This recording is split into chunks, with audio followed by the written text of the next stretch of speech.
Our conversation is with Mr. Yuri Alexandrovich Bezmenov. Mr. Bezmenov was born in 1939 in a suburb of Moscow. He was the son of a high-ranking Soviet Army officer. He was educated in the elite schools inside the Soviet Union and became an expert in Indian culture and Indian languages. He had an outstanding career with Novosti, which was the, and still is, I should say, the press arm or the press agency of the Soviet Union. It turns out that this is also a front for the KGB. He escaped to the West in 1970 after becoming totally disgusted with the Soviet system, and he did this at great risk to his life. He certainly is one of the world's outstanding experts on the subject of Soviet propaganda and disinformation and active measures. When the Soviets use the phrase ideological subversion, what do they mean by it?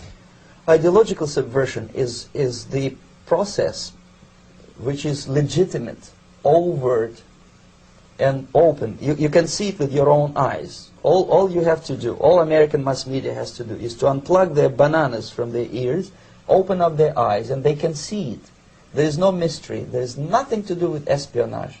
I know that espionage intelligence gathering looks more romantic. It sells more deodorants through the advertising, probably. That's why your Hollywood producers are so crazy about James Bond type of thrillers. But in reality, the main emphasis of the KGB is not in the area of intelligence at all. According to my opinion and opinion of many defectors of my caliber, only about 15% of time, money, and manpower is spent on espionage as such. The other 85% is a slow process which we call either ideological subversion or active measures, активные мероприятия in the language of the KGB, or psychological warfare. What it basically means is to change the perception of reality of every American to such an extent that despite of the abundance of information, no one is able to come to sensible conclusions in the interests of defending themselves, their families, their community, and their country. It's a great brainwashing process which goes very slow, and it's divided in 4 basic stages. The first one being demoralization. It takes from 15 to 20 years to demoralize a nation. Why that many years?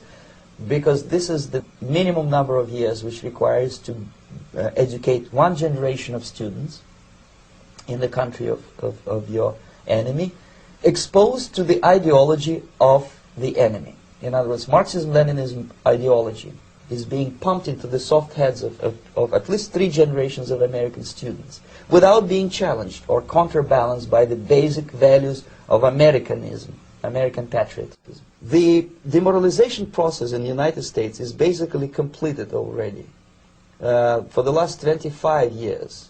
Actually, it's overfulfilled because demoralization now reaches such areas where previously not even Comrade Andropov and all his experts would even dream of such a tremendous success.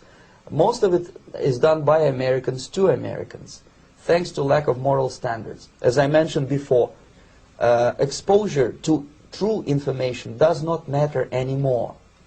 A person who was demoralized is unable to assess true information. The facts tell nothing to him.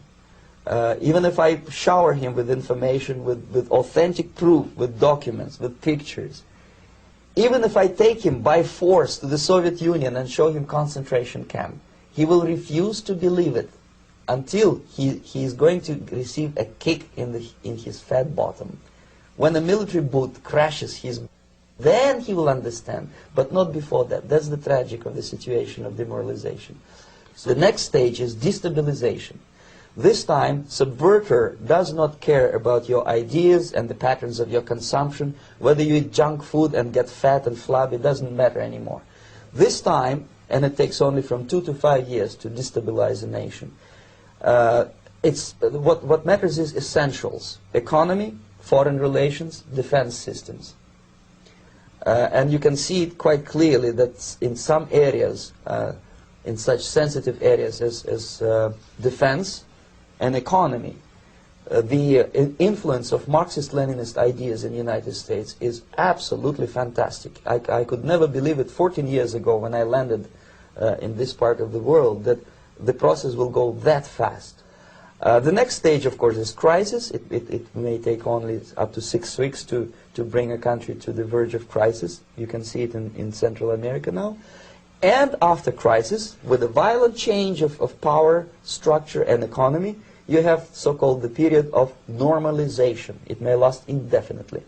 Normalization is a cynical expression borrowed from Soviet propaganda. When the Soviet tanks moved into Czechoslovakia in '68, Comrade Brezhnev said, now the situation in brotherly Czechoslovakia is normalized. This is what will happen in the United States if you allow all these schmucks to bring the country to crisis, to promise people all kind of goodies and the paradise on earth, to destabilize your economy, to eliminate the principle of free market competition, and to put a big brother government in Washington, D.C., with benevolent dictators like Walter Mondale, who will promise lots of things, never mind whether the promises are fulfillable or not. Your leftists in the United States, all these professors and all these beautiful civil rights defenders, they are instrumental in the process of the subversion only to destabilize the nation. When their job is completed, they are not needed anymore. They know too much. Some of them, when they get disillusioned, when they see that Marxist-Leninists come to power, obviously they get offended. They think that they will come to power. That will never happen, of course. They will be lined up against the wall and shot. But they may turn into the most bitter enemies of Marxist-Leninists when they come to power. And that's what happened in Nicaragua. You remember most of these former Marxist-Leninists were either put to prison or one of them split, and now he's working against Sandinistas.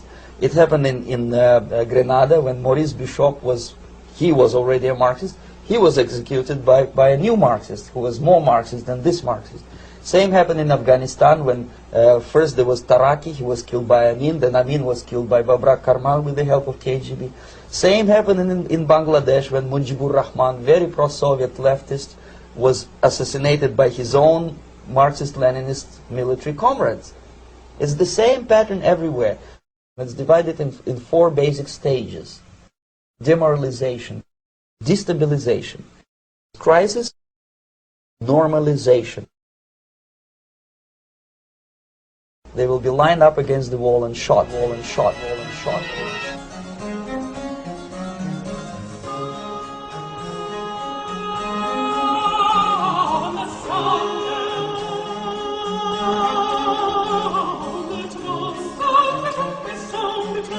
Song